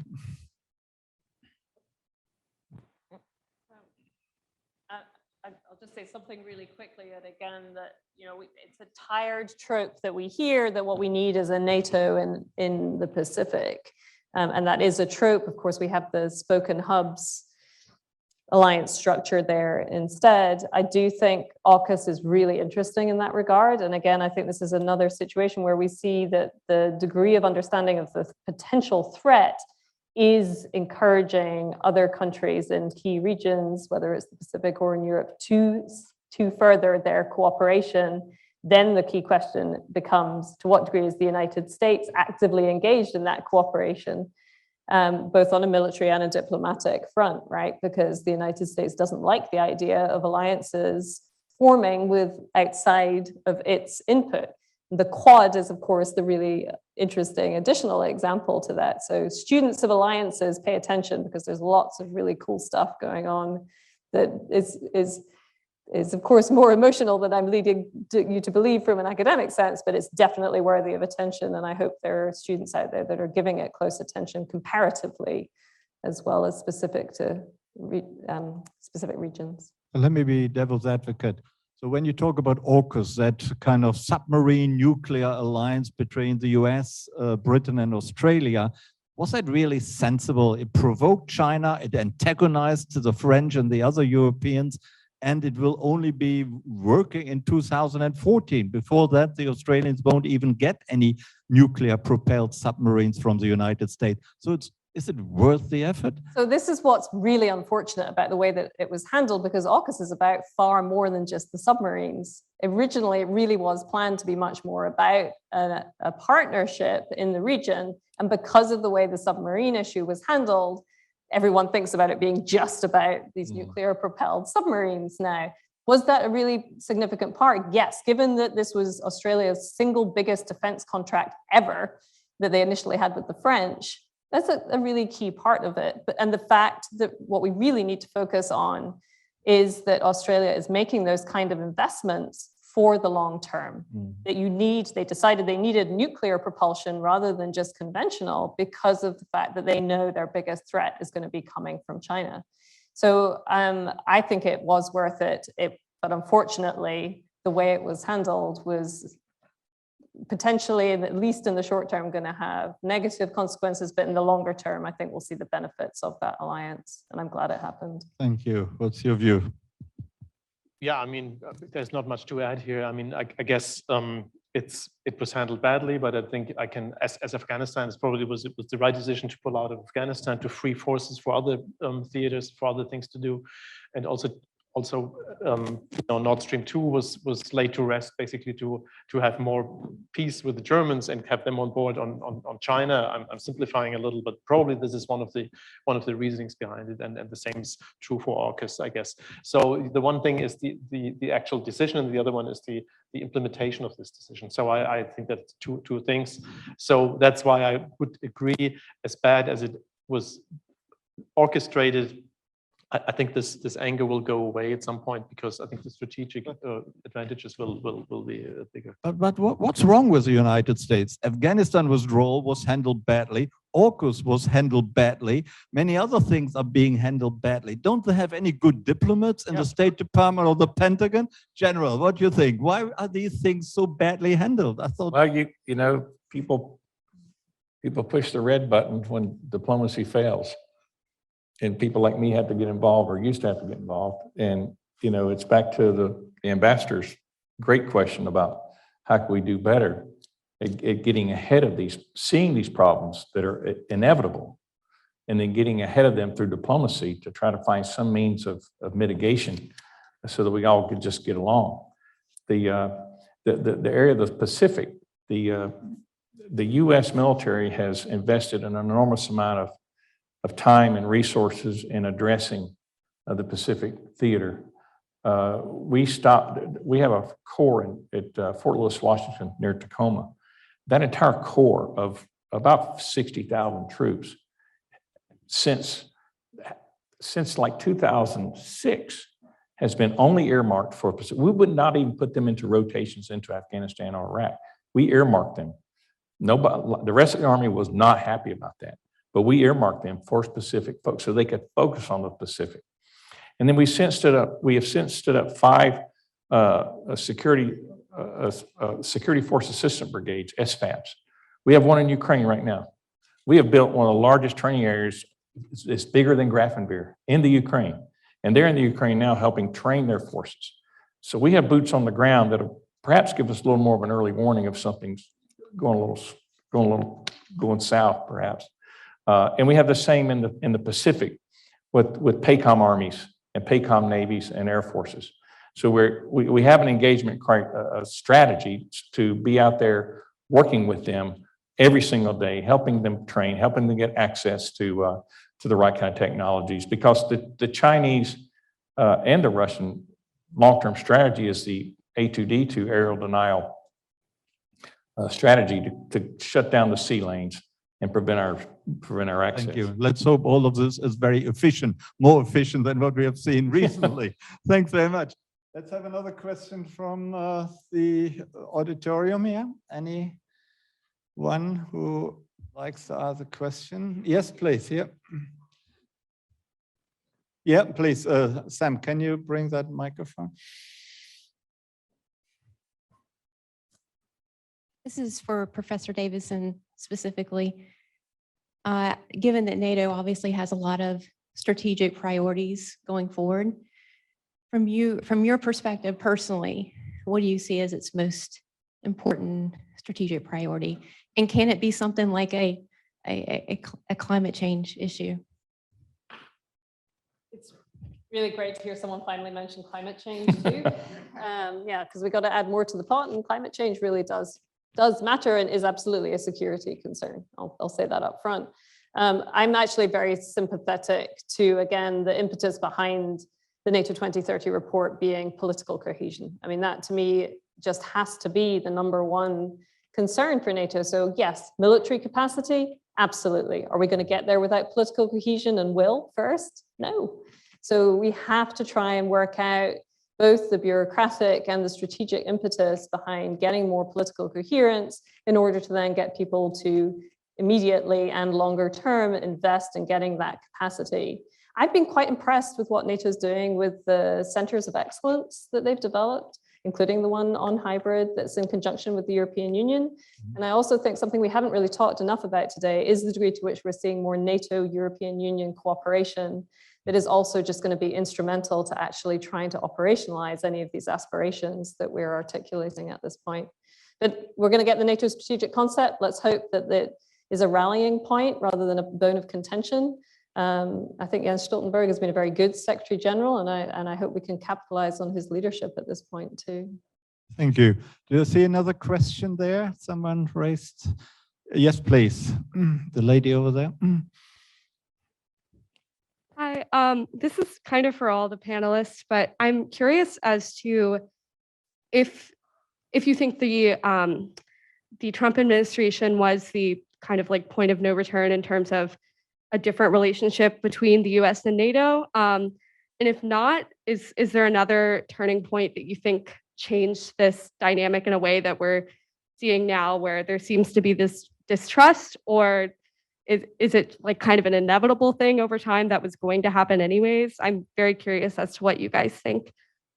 So you're wondering about the future of NATO? No, I'm wondering about where the turning point was between the NATO and US relationship, if you guys have any thoughts about that. Okay, thank you.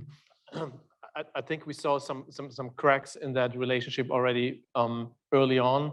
Means, for instance, when the Iraq War started, and in the build-up to the Iraq War in 2002, it was Germany actually saying, well, we're not going to take part. And then you had this coalition of the willing, and then we had many Eastern European countries actually following the United States here. So you had a rift already within NATO, and I think that was a crucial point when it comes to coherence of NATO. I think that there were some cracks, and then you had this wiretapping of our German Chancellor, which also didn't go down well. I didn't want to attribute it all to NATO, but it all comes in factors in here in terms of when it comes to trust and building trust. So I think it dates back longer. Having NATO and being able to use NATO as a shield to against threats coming in now from Russia and other places, I think we probably start to value it more now, and we're probably thankful that we still have it. But I'm not sure if it's enough to wait for the next crisis to happen in order to justify the existence of NATO. I think there has to be more to it, and NATO has seen under, sorry to say that, but under Donald Trump it was a severe blow to NATO, and I think that has to be rebuilt slowly. Thank you, Carolyne. Yeah, I mean, I would just add again that the reason we still don't have a US ambassador to NATO is the political grandstanding over some of the issues that Trump started, right? So I do think the Trump administration represented a particular rupture, although I completely agree. I was working in Paris in 2002 when Robert Kagan's, initially his article came out on Paradise and Power, where this argument was made that Europeans are from Venus and Americans are from Mars, and forever there's going to be just a different concept of security. And Javier Solana was the Secretary General at this point, and a copy of this article was put on all of our desks so that we would pay attention to this schism. And again, the only degree of optimism I would offer is that compared to the pre-Iraq crisis, genuine crisis, and this concept that we were never going to be able to reconcile European and American perspectives on security ever again, that there is more of a unifying impetus now, even in the wake of Trump. And I think that's where the European push for more autonomy does make sense, because it's going to be a Europeanization of NATO, because I hope you would agree with this. Certainly when I go home, there's this sense of they could have another Trump. They could have Trump. never mind another Trump. And that type of politics is not going to go away. So this is less of a blip or a cycle. It's more of a reality in terms of the United States' approach to NATO. And again, the clumsy diplomacy over AUKUS and the impact on the French demonstrates that even with Biden, who was supposed to be the president that was going to be so good at handling Europe, failed. Right? Thank you. Mike, where did the rot in NATO begin? When did the rot in NATO begin? Was it the time after 9/11 when the United States rejected the European offer, or when they invoked Article 5? Was it later? No, I think it was later. I think when we began to ask NATO to flex its military might, and then we discovered that they can't get there from here. They need help in order to develop the capability to project themselves expeditionarily. And then when they do, can they sustain themselves when they get there? And then suddenly we're left to fill that void. If we want them to come help, we've got to get them there, and we've got to take care of them while they're there. I think that's a part of it. I think the fact that we don't have an ambassador to NATO also sends a strong message as well. I'm an eternal optimistic, that we're going to, you can't deny NATO its due course. It's good to have friends. It's good to have friends. The Secretary General in April 2019, addressing a joint session of Congress, NATO Secretary Jens Stoltenberg, he said, the strength of a nation is not measured just by the size of its economy or the number of soldiers it has, but it's also measured by the number of friends it has. He said, it's good to have friends. And when you look at Russia right now, don't have a lot of friends. And when somebody doesn't have a lot of friends, you ought to start paying attention to them. And the same with China. Thank you. I think we all agree on that having friends is a good thing. It's a good thing. Pete, can you ask another online question? We're rapidly running out of time. Sure thing, Dr. Larres. We have another question from Stuart Kaplan. He's curious, will Europe increase its investments in nuclear power as a source of electricity, both as a hedge against increased dependency on Russian gas and as a way of reducing carbon emissions? And we'll offer this to Ms. Davidson again and any other speaker that wants to hop in. Thank you. Markus, you want to say? I understood the question that, well, Europe is increasing nuclear capacity. I mean, you probably should Europe? I mean, France is doing this, but I didn't get the second part, to be honest, of the question. Well, if the increase in nuclear power as a source of electricity, is that both as a hedge, yes, against increased dependency on Russian gas, or as a way of just reducing carbon emissions as well, or is it both things, either? Well, we have a kind of a split situation here. France putting more money into developing new additional nuclear power, Germany phasing out. So I think that you can't say, well, all of Europe is following the same path. And we have countries that have no nuclear power at all in Europe. So I think eventually the way forward is to have more renewables. I think there's no doubt about it. Because you always will have the problem with the nuclear waste problem, and this is a long-term problem. You know, if you store nuclear waste, it's going to radiate for 1 million years, and this is something everybody should keep in mind. So to a certain degree, because it's an imminent situation we have now with CO2, probably it's better to have nuclear power right now, but in the long term, I think you shouldn't underestimate the problem of nuclear waste. So is it going to increase German dependency on Russia? Short term, yes. Long term, I think if I would be Putin, I would be very worried about the fact that if the decarbonization of the societies continues, this is probably a threat to my business model, which rests on selling fossil fuels. It's not going to happen now or not tomorrow, but it's in the long run. But in the long run, Putin will be dead. And then he probably doesn't worry about the long run. You know, but thank you. Willow, can you ask your question, Sam?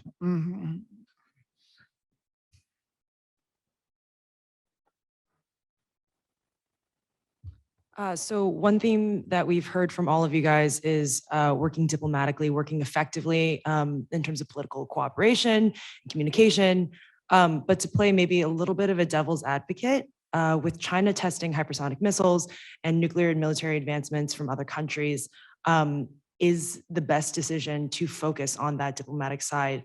Or is that kind of a false dichotomy? And that a key part of that diplomacy is making sure that the US is putting money and effort into technological innovation. I was waiting for someone to mention technology too. So this is the other, just to jump onto your question as well, the other significant problem we have with NATO interoperability is the fact that the United States is so far ahead with technology, emerging technology. And then on the flip side, there's also an acute awareness of AI and emerging tech being capitalized on both by Russia and China to undermine the West too. And we're definitely playing catch up. Yes, I do think this was a Sputnik moment with the hypersonic missile, but again, it was a, oh, what are they doing? You know, it was significant, but it was a good push to concentrate attention. Leaving aside just the technology, I think much like energy, diversification is key, right? We've got the military talk about dime fill, right? This is one of their favorite acronyms: diplomacy, information, military, economics, finance, intelligence, and law enforcement. We need them all because these problems are so complicated, and that even if you're talking in terms of deterrent capacity, nuclear weapons aren't sufficient in and of themselves. We have to have a full spectrum, and in a strategic competition environment, you need to be able to use different tools at different times in different places in order to hopefully avoid reaching a point where military escalation is the only option, to the point that we reach full-out war. Thank you very much. Let's take a few, maybe a couple of online questions before we have to finish it for tonight. Mackenzie. Sure. So I'll combine two. One mentions, as more of a follow-up to the energy question, Russia generates a lot of revenue from fossil fuels like oil. Would a good method of weakening their power be to lower the demand for these products? And then similarly, what makes China strong is a lot of its manufacturing. So would a good tactic to challenge their strength to be have less products produced there? Back to diversification. Yeah. Go first on China, or? You can go. No. Well, I mean, Russia's business model, as I said earlier, I mean, it's really, I think Putin made a big mistake in not modernizing the economy. He, even in the times when the energy prices were high in the early 2000s, he was not making a lot out of it. That's my impression. What he used the money for actually was modernizing the army. So in a sense, the Russian army today is in a much better shape than the Russian army of 2008 or 2009, 2010. So this is what he was using the money for. And now, by the way, just don't want to come too far from the question, but it's there's a lot of criticism also from Poland saying, well, now you with Nord Stream 2, do you know what he's going to do? He's taking the money and using it actually to increase and modernizing the army even further, an army which potentially is going to be a threat against Ukraine or us.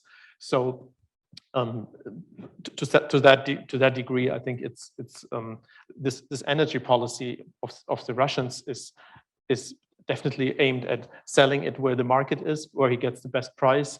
Where is Russia getting the best price? Of course, when he's selling it to the Western European market. Okay, thank you. Anyone else who would like to come in?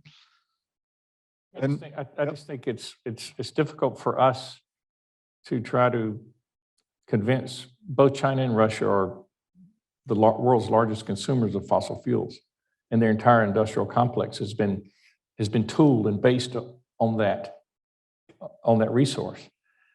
And I don't think they have an incentive at all to change. And so I think that, you know, every effort that we could generate in the West, so to speak, to change that mindset, to help them with technology, to see our way through that, to reduce that carbon footprint that they both enjoy. May I add something here? I mean, if you look at China and where they are in their economic development, I can to a certain degree, I can understand why they say, well, we don't really want to do away with fossil fuels. Why? Because I mean, it would be the same thing as you would have had told the Germans in the 1950s, 1960s, when they were rebuilding the country after the Second World War, to say, well, stop, don't use fossil fuels. Right. And they would say, well, okay, we can stop after we've done what we have to do. So that's basically what the Chinese are saying. Right. So would that make Fridays for Future happy or Mrs. Thunberg? Of course not. But that's the way China looks at things. And if they continue to lift more and more people out of poverty and into some kind of middle ground, that increases consumption and it increases demand for fossil energy or for energy in a sense. So I can understand. I mean, why was Xi Jinping not part in Glasgow at the conference? COVID, come on. Yeah. Well, but in the long run, of course, China is suffering from climate change severely, and it knows that. And I think that is also the reason, I agree with you, that by 2030, 2040, they wish to get there. And that has been promised for some time now. But I in writing for an Asian newspaper, what I realized is that, for instance, in Singapore, people look completely differently to the problem. They say, okay, the problem is here. What can we do to handle the problem and to deal with the effects of the problem? Mm-hmm. They're not really talking so much about decarbonization. Okay, they say, okay, if sea levels rise, we have to elevate our streets. As crazy as this sounds, but this is what they talk about. It's not so much about. It's more dealing with the effects instead of. Yeah. But Singapore is a pretty small city-state. You look at a huge territory like China or the United States. I don't think that is quite the solution. Well, let's have one final online question. Then I will ask a quick concluding question, and then we have to say goodbye. Sure. This is a simpler online question, but I think poignant nonetheless. What is the US's greatest weakness in regards to its interactions with China and Russia? And how would you resolve this single weakness that the United States has? No pressure. Come on, Davidson. That's a question. Excellent. So again, I would direct the questioner with his or her nice straightforward, simple question to my point about resilience, the ability to absorb shocks. Because it's not just me. There are many commentators out there pointing out that there seems to be this sense in the United States that we're becoming politically riven, not anything new. The historian will tell you this again, but this vulnerability to being undermined from within, to the point that our political system is paralyzed, and the fact that we seem to be so vulnerable again to whether it's pandemic or climate change, outside, not necessarily attributable to any other state, shocks, is a really significant concern in terms of our ability to continue to do what we want to be able to do in the world. So look at resilience, look at how we're going to make the United States' population more resilient to a lot of these external shocks. Thank you, Michael Tucker. I'd like to just say that regarding Afghanistan, because we've had some hanging chad there, so to speak. We were there for 20 years. We provided that country 20 years of what you could consider right looks like from their perspective. We built thousands of schools. Little girls went to school for the first time in their entire life. They went to school, some of them, all the way up into college that they'd have never been able to do. We built thousands of hospitals. We built the ring road entirely around the country so that they could get goods to market. There's a breadbasket in Afghanistan that produces so much fruit and vegetables, but it spoils because they can't get it to market. They don't have the capability. We provided them that. And so it's not all for naught. And now you have 20 years of experience, 2 decades of people of Afghanistan who have seen what right kind of looks like. And I think that's an important perspective that they will never forget as they move forward under the new regime. So the build-up of civil society. Seeds planted. Yep. Thanks very much. Markus, Ziener. Well, concluding words. I think talking about the biggest US weakness is also talking about the biggest Western weakness, I would say. I mean, because what's playing out here in a big time, actually, this rift in society, this not being able to work across the aisle anymore. Those kind of things you see in Western European or in European societies as well. Maybe not to the extent as we have seen it here, but I mean, you don't have to look so far actually to see it. Germany is a little bit of an island, to be honest. I mean, the last elections where the center was holding strong, the fringes were actually weakened. So that's really a good sign, but don't take that for granted. So I think Western societies have to demonstrate that they are still strong and that they can deal with the challenges. And this is the only thing that matters.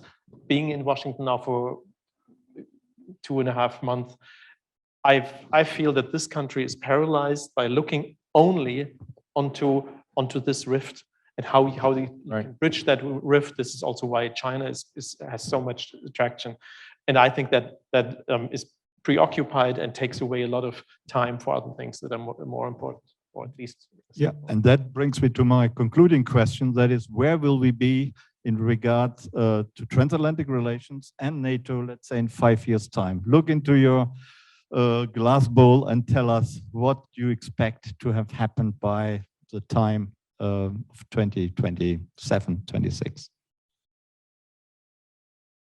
Carolyne Davidson. I didn't have my hand up. So, I mean, again, if I want to try and be optimistic, I'll say, and realistic to some degree, we're going to still see a lot of the stuff we're dealing with, even in the last week, continue. We're going to see an environment where competition plays out to the point that we have enduring efforts to chip away at democratic values, enduring efforts to target populations, to persuade and influence them to focus on issues that shouldn't be their primary concern.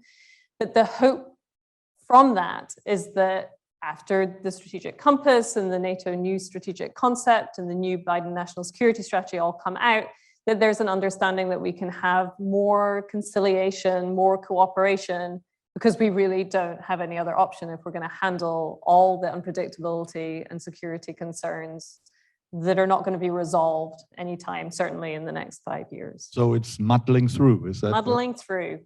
It's a good British way to handle things, right? Michael Tucker, what do you expect? Very briefly, please. Well, our experiment with democracy in the republic here, I believe Benjamin Franklin said one time that, I believe he was talking to Thomas Jefferson when he said, we have a republic and it will remain that way as long as we can keep it. And no democracy can ever survive without compromise. And if we're going to elect people to represent us, and for our country in Washington and in other countries in Europe, if we're going to elect people to represent us, then those people that represent us have to have a quorum of compromise if democracy is going to be sustained. Without compromise, we have a dictatorship. Thank you. Good advice. Markus, Ziener. I think it's really difficult to say what's going to be in 5 years. We didn't expect Trump to be president. We didn't expect so many other things. So making a prediction is almost impossible. But I think, I have students myself, and I've talked to my students. I try to make clear that don't take things for granted. Mm-hmm. I know it sounds a little old-fashioned and dated, but it's just, all the freedoms we enjoy is something that has to be earned and has to be defended. And I try to convey that message. I mean, it's difficult. I mean, if you grew up in a where you take things as naturally that they are always there, and it would take another round of discussion actually how to convey this thing. But I think that's my takeaway. Thank you very much, and we're way out of time. Anyway, I would like to thank General Michael Tucker, Professor Carolyne Davidson, and Professor Markus Ziener for coming here tonight. Thank you very much. I would like to thank our audience in the Mandela Auditorium and our audience online.